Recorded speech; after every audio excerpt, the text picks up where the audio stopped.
What's going on, everyone? Today we're here with Dr. Ashandra Batiste. Now, if you are watching the show on Bravo, Married to Medicine Houston, she is one of the doctors that's featured on the show. So, Dr. Batiste, thank you for joining us on the show. Absolutely. Thank you for having me.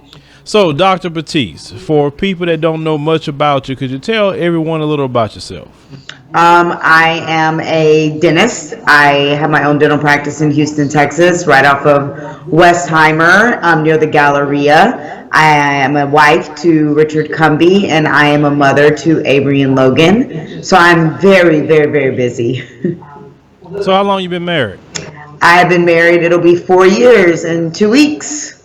Awesome. Congratulations. Thank you. Yeah, I'll be celebrating 5 years for me actually Saturday. Congratulations. So now and speaking about that, I saw on the show that you were saying that, your husband now is your second marriage? He is my second marriage. He is.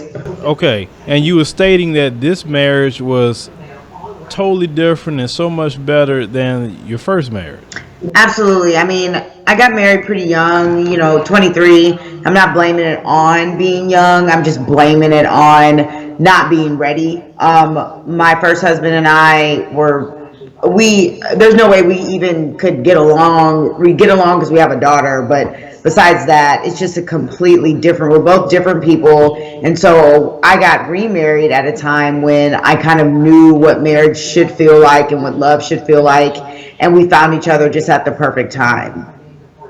Yes, ma'am. I can relate to that because, I was same thing like you, got married at a younger age, just two totally different people. Things didn't work out, but my wife now is like, it's just too easy. It's too easy. It's too easy. I'm not saying that we're perfect. I'm just saying that so much of the stuff that I think when I was younger, what we would fight about or communicate. And I just feel like now with my husband, it's like, yeah, of course we're going to have things, but we just are able to kind of heal faster. And so there's not scars left behind versus with my first marriage, we were constantly hurting each other, constantly leaving scars. And, you can't really recover from stuff like that. Now, your husband, he's involved in a full-time career, as I saw, correct? He is. My husband is in medical device sales.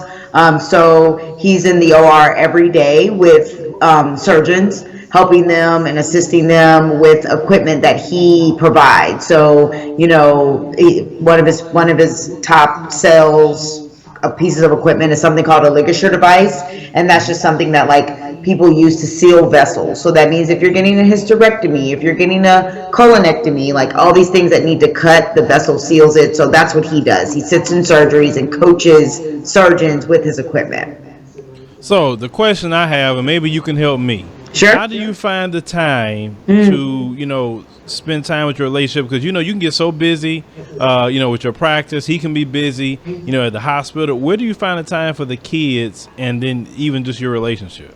Well, I think my husband and I have done a really, really good job of putting God first, then our relationship, then our children, and then our job. So that just means that with God kind of centering our relationship, we're very centered in kind of what brings us together. And so I'm not saying that it's easy. My children go to bed early. They both have bedtimes that are 8:30, which means that from 8 to 8:30 at night and, till we go to bed, that's our time. Now, typically he's working, but that just gives us some time that our house is quiet, that the children are asleep, for us to do whatever, watch TV, catch up, talk, so every night we have opportunity to kind of reconnect.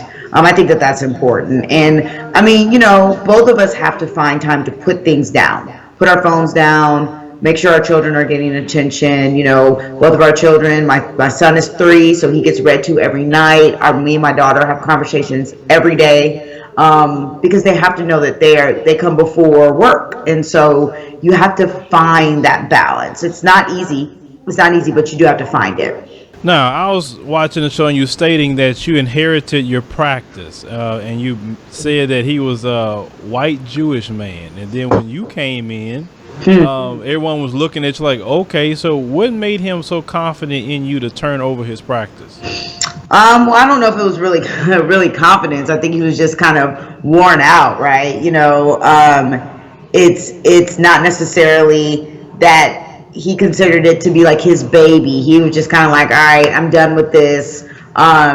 And I had worked with him for 2 years, and he kind of saw the different vibe that I was bringing into the practice. He saw why patients liked me. He did realize that I was a better clinician than he was. I was bringing in different techniques and technology and things like that to the practice that he was not willing to do or trying to do. And so I don't really think it was like a passing of the torch. It was more like, okay, I'm done. You're good. See you later. So he had enough. Yeah, I mean, he had been practicing God for like 40 years. Like it was Wow. kind of time for him to move on. Oh yes, ma'am. Yeah. So how long have you been at your practice on the Elite Dental Wellness? Elite Dental Wellness has been around now for 5 years. I bought the practice in October 2011, and I'm currently now in the process of relocating it from my current space to a new space, which is only zero point 0.8 miles up the street. So I should be moving actually this weekend. I was in a 6-story bank building, and now I'm going to actually a storefront. So I'm getting some more visibility in this move, and so it's very exciting. But I've been a dentist now going on almost 10 years in June. I can't even believe it when I say it out loud. 10 years. Jeez Louise. So when I went to your website, and I roll it on the screen as we talking about this, I went to your website and I saw that you offered a lot of services. I do.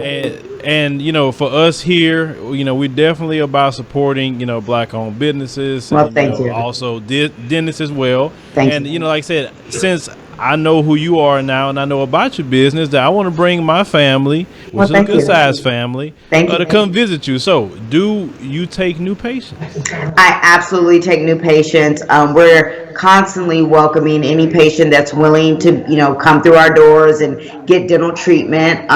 We accept all major PPO insurances. I also offer an in-house insurance plan for patients who do not have dental insurance, because I do not feel that not having dental insurance should be the obstacle for you coming through the door. And so that's a special plan that we offer to patients who don't have coverage either through their employer or they're self-employed or they do not have any employment. I do offer something special for those patients. Now, for people who possibly, let's say they have a hard time, or let's say maybe lower income people, Sure. possibly, do you have programs for them where they can get their dental work done? Well, we're always willing to at least talk and have conversations. I don't have necessarily any specific programs, but I do like people to at least talk to us, because I do believe that one of the obstacles for patients coming into getting dental treatment is the fear of the financials. And I think that a lot of times patients feel like they're talked over and not talked, like not having a conversation with the patient. And so I would love for patients to not fear the financials when they come to see me, which is why, like I said, I offer in-house insurance, which gives significant discounts and things like that, and allows for patients to at least work something out with me versus just saying, oh, I know I can't afford it, so I'll never go see a dentist. Yeah, because a lot of people, it's like sometimes include myself, I will admit this. I when I hear the dentist, I say, oh man. Because every time you see the dentist, it's always something. It's like, do you have patients that just get really apprehensive when they see you coming there? We're like, well, I gotta do this. Of course. And I tell patients, I say, look, you have to treat your mouth like you treat your car, right? You put gas in your car because you drive it a lot. You get an oil change, you rotate your tires. You don't question that. Like, those are maintenance things. If you don't do those things, you will end up spending a lot more money on your car. And so that's the same exact type of concept. I feel like if you spend the money to do the maintenance, you won't have the big bill at the end of the day. But if you're not spending the money to do the maintenance, you are going to have the big bill at the end of the day. And you don't question the mechanic because you're like, yeah, I haven't had my car in here in 5 years. You're like, yeah, I know I'm going to need this. I'm going to need that. So that's the kind of same philosophy you should bring to the dental office if you're not coming. Correct. Now, so I'm going to ask you about the show, Married to Medicine Houston. How were you approached to be on the show? Well, the one thing that Bravo loves to do is they love to sell interconnectivity. So what that basically means is that they don't want a whole bunch of strangers on the show. So they want it to be some people who know each other, so that when we're actually talking about stuff, it doesn't feel like we don't know each other, and I don't know you, and you don't know me, and so because there was a big buzz about it when it came into Houston. My husband and Dr. James Sullerberg, have worked together in the hospital, and of course they got wind of it. Myself, and Rachel, we already knew each other, and so Bravo put us together as a team. Like, oh, Ashandra and Rachel know each other. They've been we've been friends for a little while now. So why not go into this together? Because I always wonder how they did that. Because then also it's kind of cool looking at the show and seeing the city. Yeah, isn't it? Yeah, it's really cool.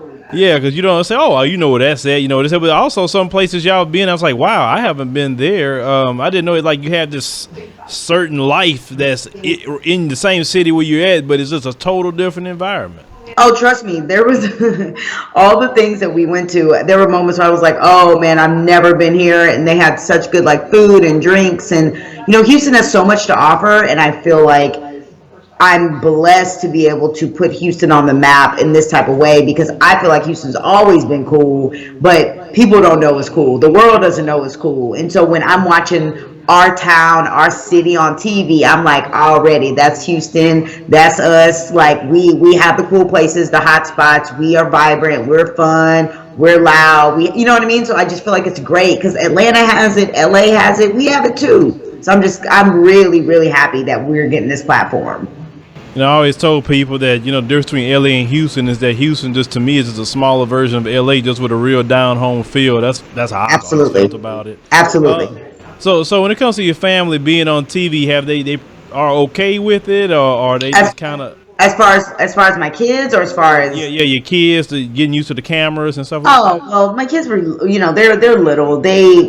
My daughter was was she 9? Yeah, she was 9 when we filmed, and Logan was 2. So Avery wore a mic, but of course the baby didn't wear a mic, and he didn't know one thing versus the other. I think, now that he's 3, he would definitely be like, what's these cameras? But then he was so little. My daughter was very excited. She's still excited. I think some of the excitement's worn off, but she's still super excited. My parents were kind of like, reality TV, are you gonna be fighting? And I'm like, Mom, y'all know I'm not crazy like that. So it was very it's always like, remember who you are. So yeah, it's everyone was very excited and very supportive of the show.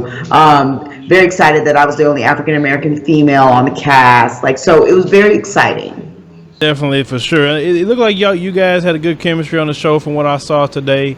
And, it had me interested because I was so used to watching the other group that's in Atlanta. I say, well, how this going to work? But I actually got to watch it myself. And, I suggest, guys, if you haven't seen it yet, Marriage to Medicine Houston, you can go to bravo.com and check it out and find out the actual time it comes on in your time zones. I'm pretty sure it's different time zones for everybody. Yeah, it comes on 8 p.m., of course, Central on Fridays, 9 p.m. Eastern on Fridays. Everyone, make sure that we'll put up the address and the phone number to Dr. Ashandra's dental practice. If you're in the Houston area, please go over there and join her. If we all need some dental health, even if it's just a checkup, a cleaning. Please go over, give her an influx of business. We definitely want to support her. So, Dr. Ashandra, thank you very much for spending time with us. I know you had a lot of patience today, and we appreciate your time. I really appreciate you for having me. Thank you so much for even considering it and putting us on the show, putting me on the show, and getting our listeners, getting Houston to listen and support Marriage to Medicine Houston. Yes, ma'am. Now, I'll be coming shortly with the family. I will hold you to that. All righty.